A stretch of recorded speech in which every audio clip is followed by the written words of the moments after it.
ఎన్నిసార్లు చేసినా, ఎన్ని పూరీలు చేసినా ప్రతి పూరి పొంగి తీరాల్సిందేనండి. ఇప్పుడు నేను చెప్పిన టిప్స్ మీరు ఫాలో అయితే గనక. హోటల్స్‌లో అయినా, రోడ్ సైడ్ బండి మీద టిఫిన్ సెంటర్స్‌లో అయినా గానీ పూరి పొంగుతూ ఉంటుంది కాబట్టి మనం పూరి అక్కడ తినడానికే ఇష్టపడతాం. కానీ ఇంట్లో చేసుకున్నా గానీ పొంగుతాయండి. ఎందుకు పొంగవో చెప్పండి? ఇప్పుడు నేను చెప్పినట్టుగా చేసి చూడండి, ఖచ్చితంగా పొంగుతాయి.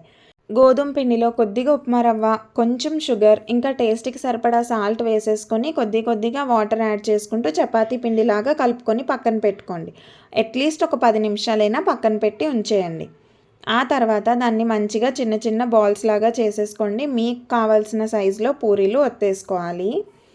దీంట్లో రవ్వ మనకి క్రిస్పీనెస్ ఇస్తది. షుగర్ మంచి కలర్ ఇస్తది.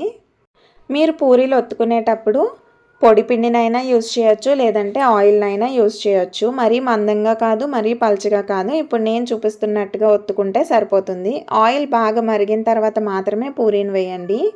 ఎందుకంటే ఆయిల్ సరిగ్గా మరగకపోయినా గానీ మీ పూరి పొంగదు.